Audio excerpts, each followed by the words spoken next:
So we've both been seeing various different things in our garden, and I'm really excited about what's going on in my garden.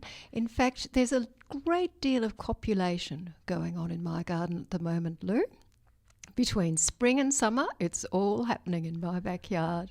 Really? Yes. So what you been up to then? Al fresco.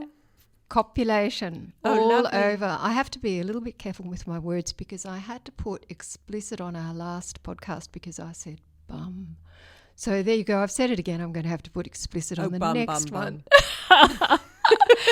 So out in my back garden, I found the tiniest weeny little pair of beetles. They looked like ladybirds, very, very similar to ladybirds with that beautiful convex shape to them. And they were copulating on my eucalyptus.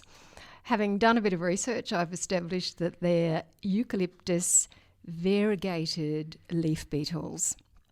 They are very cute, but having, as I've said, done some research, I've learned that They eat leaves. they eat eucalyptus leaves, and they particularly like eucs that are less than 3 years old, which categorises all of mine. I put them in only a few years ago. Lovely, tender, young leaves. That's right. And they can Yum. go through something like 8 life cycles in the course of a year.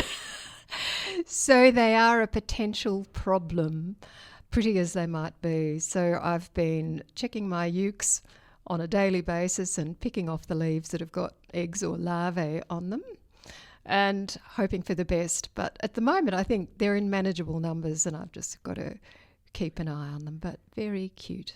I think I've seen them. In fact, my neighbour asked me to look at them and I went, because we were looking for Christmas beetles, remember? And they're yes. metallic, aren't they? They're really Oh, bright. these ones are, mine are kind of orange and yellow and red spots all over them. And Yeah. the male and the female have different colorations. But No blue pretty. one? No blue? No. We had ones with blue on them and red spots, and they were metallic, and I looked them up. They were called jewel beetles. Oh, yes, I've got them. I've got them as well. Oh, you've got... Tell me something you haven't got in your garden. And she was worried they were harmful, and I No. looked them up. They're not great, but they don't last for long. And I didn't know what to say because I didn't want her to get out the spray can, No. Look, I'm going to go off-piste here and talk about something else, and that is that I've got a concern that we've become so accustomed to having our houses absolutely spick and span and tidy and nothing messy in there, and now we've extended that preference into our gardens, and people don't want creepy crawlies and insects in their gardens. They want the whole thing to be meticulously curated, and that's just not ideal for the environment. I read a little comment somewhere recently that said, if you haven't got insects in your garden, you are not contributing to the ecosystem.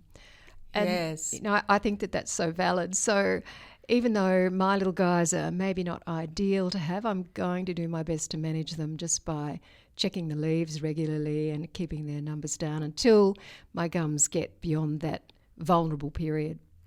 Yeah.